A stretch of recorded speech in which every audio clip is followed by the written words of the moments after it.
Hello, this is As the World Burns with Randall Burns. I'm your host. Today we're going to be talking about longer run forecasting and the optimal way to approach this and a little bit of background. This is a program that will probably stick around. I may revise it, but I'm going to keep it on the channel for a while just because it is an important issue and I don't expect it to be addressed well anytime soon. Today, almost all the action on prediction markets like activitiy are fairly short-term bets.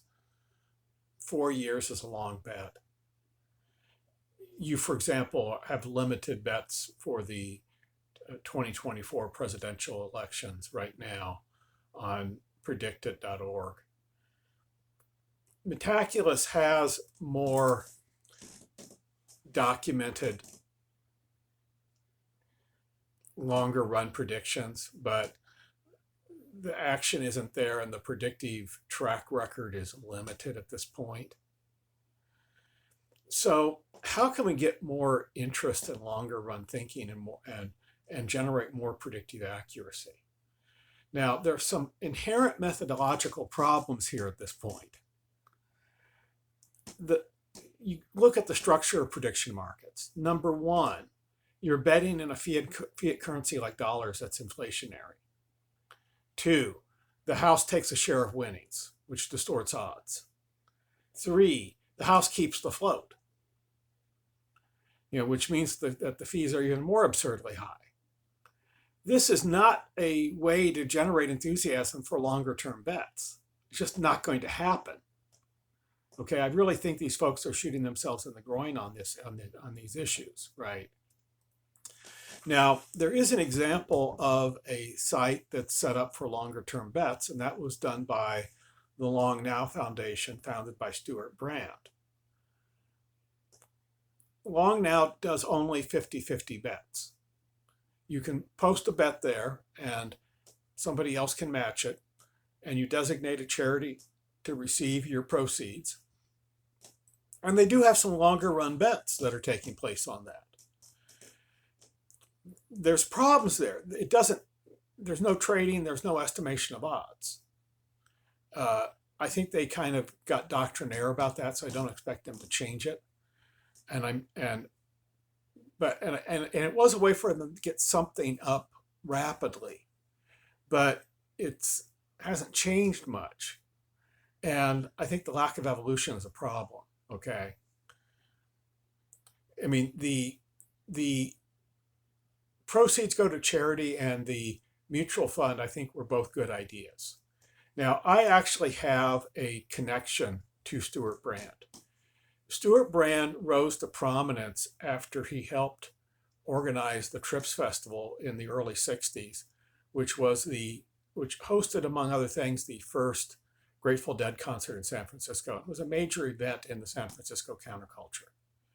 His partners in doing that included a man named Zach Stewart, who was an architect in San Francisco. And both Stuart Brand and Zach Stewart were Ivy League educated or similar. I think Stuart Brand went to Stanford, and Zach Stewart went to Yale as an architect. So they were both very well educated. The history, as I understand it, was that, okay, the other person that showed up to the Trips Festival was Bill Graham, who later on became a very prominent rock promoter for the Grateful Dead and a bunch of other bands, and commercialized the whole thing, which just had Zach Stewart just aghast. Zach Stewart saw himself as recreating the kind of celebrations that he grew up with in the Pacific Northwest. And he saw that Bill Graham wanted to commercialize things, and Stuart Brand really liked the publicity and the fame and wanted a lot more of it.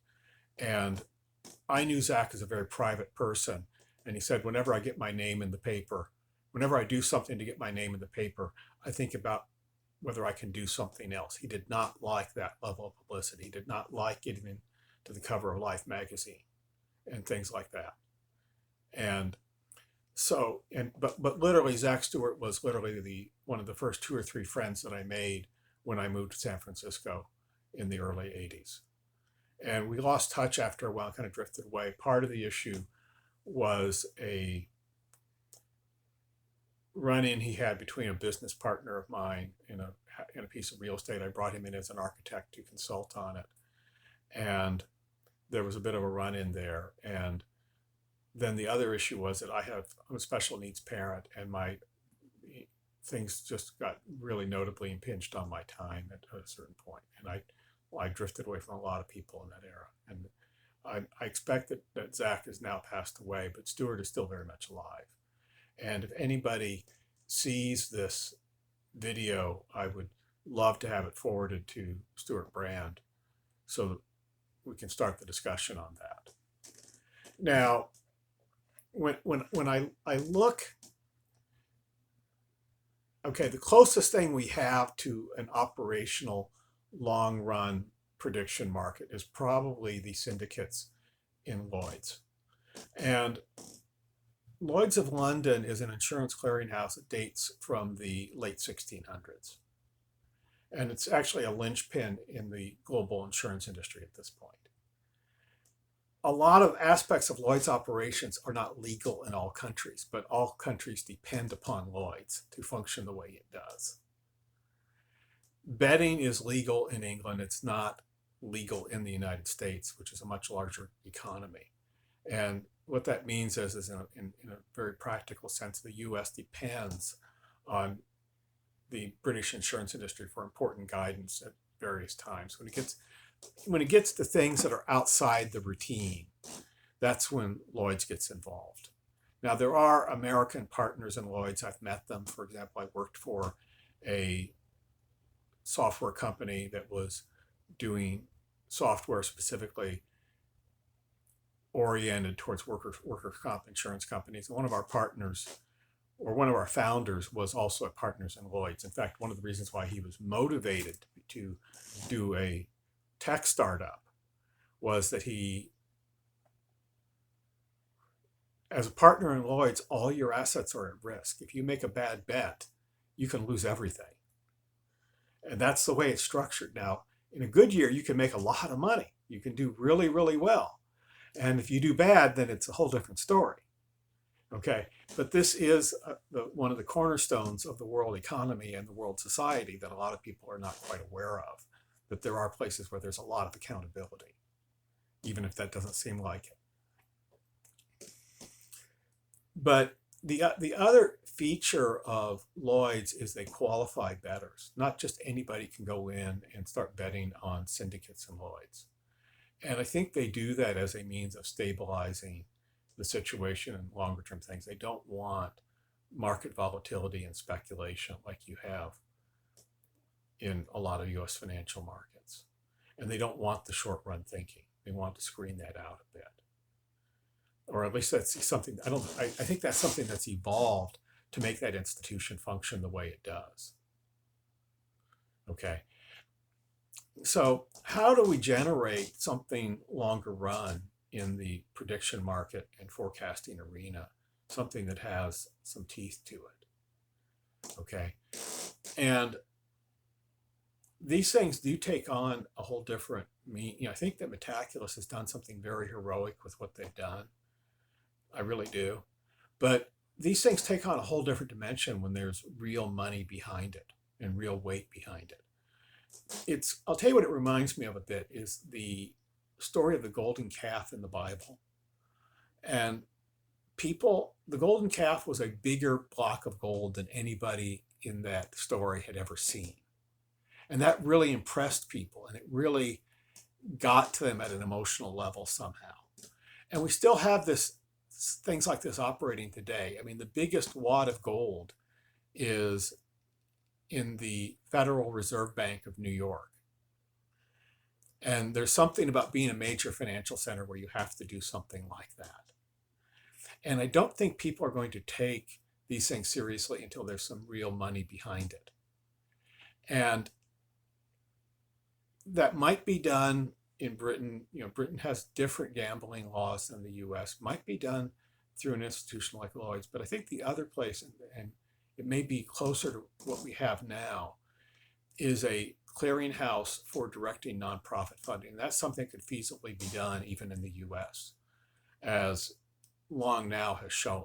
Long Now has kind of occupied the position, they've just been kind of sitting on it. But I think the way you do that is you qualify the bettors. You don't just like anybody go in and trade on this kind of exchange, kind of like what Lloyd's does. And you direct the funds towards nonprofits. So we basically operate as a clearinghouse for nonprofit funding in the events of various contingencies and scenarios. So for example, if, say, sea levels rise a little more rapidly than people might anticipate, you could direct funding for refugee relief. It might be needed sooner than what we plan. And we know that there's things like this happening. There's a very legitimate need for this. And there's a need for like real money being put on it. And it would start exposing some information on a basis that's a little bit hard for people to shout down. I mean, right now, for example, there's a lot of important risk out there that you cannot legitimately in the US get an insurance policy on. Like you cannot get an insurance policy that will cover a nuclear war, even though that at times has been a substantial risk.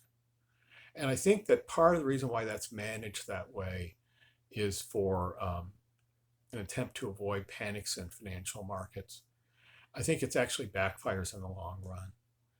And I don't know if this idea of a nonprofit clearinghouse for this type of thing would be feasible, but I think it's at least worth a stab at it. Okay. I think one thing that it might do is it really might wind down the culture wars a bit.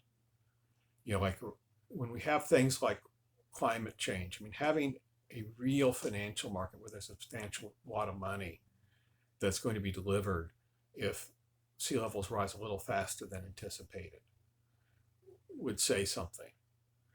One of the reasons why I knew that Trump was not, Trump was claiming that climate change was a hoax. And then I decided that he simply wasn't sincere about it, that he was simply saying it for political reasons. And the reason I decided that, I said, if he really believes this, he could be making a lot of money at Lloyd's if he's right. And I don't think he does. It may be that he just doesn't have the money. It may be that Lloyd's, if they took a look at his finances, would say, no, you're not qualified for our kind of financial activity. They might not like what they see there. But I'm just saying, if there was anybody that believed that, there's a lot of money to be made at Lloyd's Insurance if you really think climate change is a hoax. And so, so if I see somebody with money that's saying that, that's my first thought about them. And I think that we can do a lot of other stuff in that realm to wind down the culture wars in the US and the questions of what do we think is going to be versus not. And that's part of the issue is that on a lot of important longer run issues, we as a culture are kind of rudderless right now. We really don't have anything that's close to an accurate picture of what we think is on the menu, let alone what we want to choose. Now, one cryptocurrency that may affect some of this that's coming up, which is Ethereum.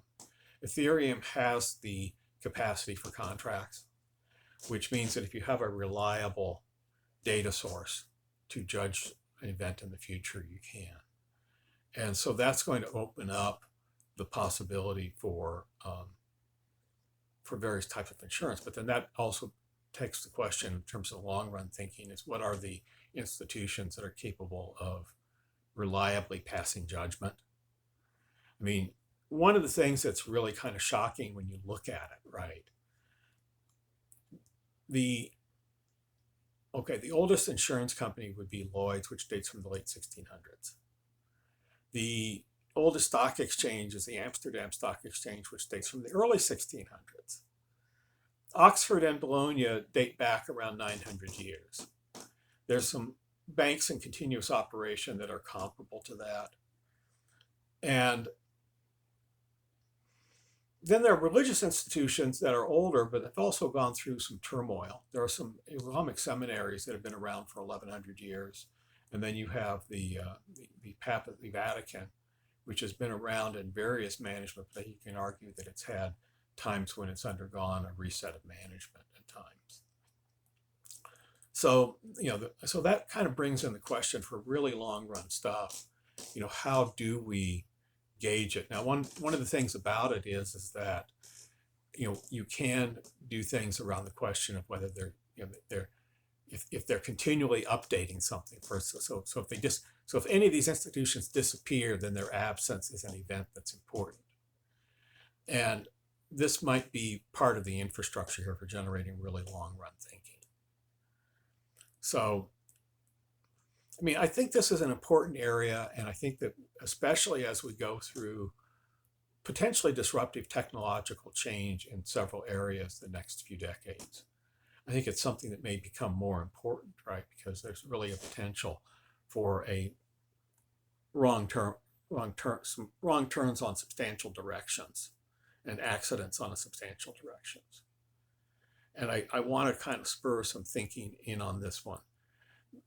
I think that with Ethereum, we can get things like, I think that's more of a retail product, and it may be a retail product at a level that it would be hard for any individual government to control. And that may be what we need to generate longer run thinking on the more global basis.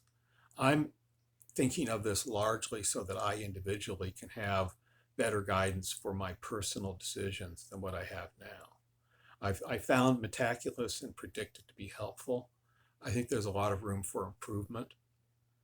I don't think that this is going to change anything in my lifetime. I think that if you have more people gaining awareness on this, I think you may have a gradual positive movement. I don't think it's going to be anything negative. I feel pretty confident of that. So this is Randall Burns closing out my discussion today on longer run thinking for prediction markets and forecasting sites. Thank you for joining me. I'd love to hear your comments. And do subscribe to the channel. I am dedicated to getting you good content in this area. I do hope to expand the channel at some point and to make it a lot better, but it's going to take time. I can't do it all at once, and I have other projects that I'm having to work on. But I really appreciate your attention and joining me today. Thank you very much. Signing off.